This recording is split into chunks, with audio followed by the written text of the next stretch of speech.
കുംബ്ലങ്ങി പഞ്ചായത്ത് ഓഫീസിന് മുന്നിൽ നിന്ന് ചാല വീട്ടിൽ പത്തായം വരെയുള്ള റോഡ് തകർന്നു കിടന്നിട്ട് കാലങ്ങളാകുന്നു. പരാതികളും സമരങ്ങളും നടത്തിയിട്ടും അധികാരികൾ തിരിഞ്ഞു നോക്കാത്തതിനെതിരെ പ്രതിഷേധിച്ചുകൊണ്ട് കുംബ്ലങ്ങിയിലെ നിവാസികൾ പഞ്ചായത്ത് ഓഫീസിന് മുൻപിൽ ഒപ്പുശേഖരണം നടത്തി.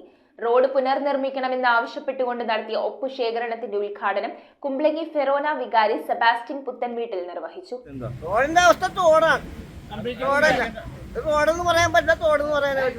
വെള്ളം ഇങ്ങനെ ഉപരിതലത്തിൽ കിടക്കുന്നുണ്ട്. കുഴി എവിടെയാണെന്ന് പോലും അറിയാൻ പാടില്ല. സ്കൂൾ കുട്ടികൾക്കൊക്കെ ഭയങ്കര ബുദ്ധിമുട്ടാണ്. കാലങ്ങളായി തകർന്നു കിടക്കുന്ന കുംബ്ലങ്ങി പഞ്ചായത്ത് ഓഫീസ് മുതൽ ചാല വീട്ടിൽ പത്തായം വരെയുള്ള റോഡ് പുനർനിർമ്മിക്കണമെന്നാവശ്യപ്പെട്ടുകൊണ്ടുള്ള ഒപ്പുശേഖരണമാണ് കുംബ്ലങ്ങി പഞ്ചായത്ത് ജനകീയ സമിതിയുടെ നേതൃത്വത്തിൽ നടന്നത്. രാവിലെ 6 മണി മുതൽ രാത്രി 9 മണി വരെ തുടർന്ന ഒപ്പുശേഖരണത്തിന് പഞ്ചായത്ത് ഓഫീസിന് മുൻപിലാണ് തുടക്കം കുറിച്ചത്. ഇത് രണ്ടാം ഘട്ട സമര പരിപാടിയാണ്. ആദ്യത്തേത് നമ്മള് ചാലാവീട്ടിൽ പത്തായം മുതൽ പഞ്ചായത്ത് ഓഫീസ് വരെ ഒരു പ്രകടനമായിട്ട് വന്ന് പഞ്ചായത്ത് മുമ്പിൽ ധർണ നടത്തി. നമ്മൾ ഇതിൻ്റെ ഉത്തരവാദിത്തപ്പെട്ടവരാരെല്ലാമാണ്, ഇതിൻ്റെ കാര്യങ്ങൾ ചെയ്യാതെ 5 വർഷം ഇതിലാകിയത് ആരാണെന്ന് എല്ലാം പറഞ്ഞു. ഇപ്പോൾ നമ്മൾ ബന്ധപ്പെട്ട അധികാരികൾക്ക് കൊടുക്കാനായിട്ടുള്ള ഒപ്പ് ശേഖരിച്ചുകൊണ്ടിരിക്കുകയാണ്.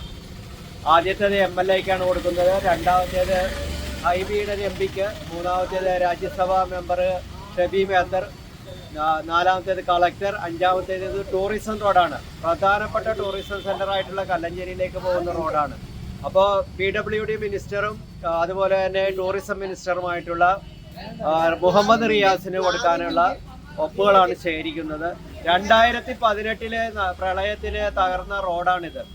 ഇപ്പോഴാണ് ഇത് ഈ തോടായി മാറിയിരിക്കുന്നത്. ഒരു വിധത്തിലും പോകാൻ പറ്റുന്നില്ല. ഒരു 400 മീറ്റർ റോഡ് തോടായിരിക്കുകയാണ് ശരിക്കും. ഇത് പഞ്ചായത്ത് ഓഫീസിന് മുന്നിൽ നിന്നാണ് സംസാരിക്കുന്നത്. ഇതാണ് പഞ്ചായത്ത്. മുന്നിലൂടെ പോകുന്ന റോഡാണ് ഈ തകർന്നു കിടക്കുന്നത്. എത്രയും വേഗം ഇത് ശരിയാക്കണം. ഒപ്പുശേഖരണത്തിന്റെ ഉദ്ഘാടനം കുംബ്ലങ്ങി ഫെറോന വികാരി സെബാസ്റ്റ്യൻ പുത്തൻവീട്ടിൽ നിർവഹിച്ചു. 2018 തകർന്ന റോഡ് പുനർനിർമ്മിക്കണമെന്നാവശ്യപ്പെട്ട് നടത്തുന്ന രണ്ടാം ഘട്ട സമരപരിപാടിയാണിത്. ഹൈക്കോടതി സീനിയർ അഡ്വക്കേറ്റ് NN സുഗുണപാലൻ സമാപന സമ്മേളനത്തിന്റെ ഉദ്ഘാടനം നിർവഹിച്ചു. പൊതുജനങ്ങളുടെ സഹകരണം കൊണ്ട് സജീവമായിരുന്നു സമരപന്തൽ. നമ്മുടെ കുംബ്ലങ്ങി പഞ്ചായത്ത് ടൂറിസം ഗ്രാമം എന്ന് കൊട്ടിഘോഷിക്കുന്ന അധികാരികൾ തിരിഞ്ഞു നോക്കാതെ വളരെ ശോചനീയാവസ്ഥയിൽ കിടക്കുന്ന റോഡ്, ആ റോഡിലുള്ള സൈക്കിളുകാരനും അതുപോലെ കാൽനടക്കാരനും അതുപോലെ ടൂ വീലറുകാരനും ഒക്കെ വീഴുന്ന ഒരു സംഭവം കണ്ടില്ല എന്ന് നടിക്കുന്നത് ശരിയല്ല. അത്തരത്തിലുള്ള രീതി മാറ്റി വെച്ചുകൊണ്ട് എത്രയും പെട്ടെന്ന് ഈ റോഡിന്റെ ശോചനീയാവസ്ഥ പരിഹരിക്കണമെന്ന്. പിള്ളേർ വരെ എന്തോരം പോകുന്നു, അവർക്ക് പോലും പോകാൻ പറ്റാത്ത ഒരു അവസ്ഥയാണ് നമ്മൾ ഈ കാണുന്നത്. അപ്പൊ നമ്മുടെ ഈ മെമ്പർമാരും ആരും നമുക്ക് ഇതിനു വേണ്ടി ഒന്നും ചെയ്തു തരുന്നില്ല. അപ്പൊ ജനകീയ സമിതിയിൽ വെച്ച് ഞങ്ങൾ സമരം വെച്ച് ഇതിൽ നേടാവുന്നത്ര ഞങ്ങൾ പരിശ്രമിച്ചുകൊണ്ട് ഇന്ന് നേടിയെടുക്കും. 2 വർഷമായിട്ട് ഇതുവരെ ശരിയാക്കിയിട്ടില്ല.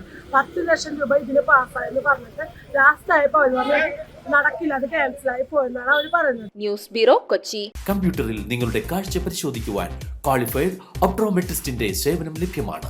KR opticals, near Federal Bank, Palluruthy. Specs world, opposite TB hospital, Karuvelippady. KR opticals, കമ്പർഷൻ മുക്ക്, Kumbalangi. KR opticals 1008 junction, Arookutty, Vaduthala.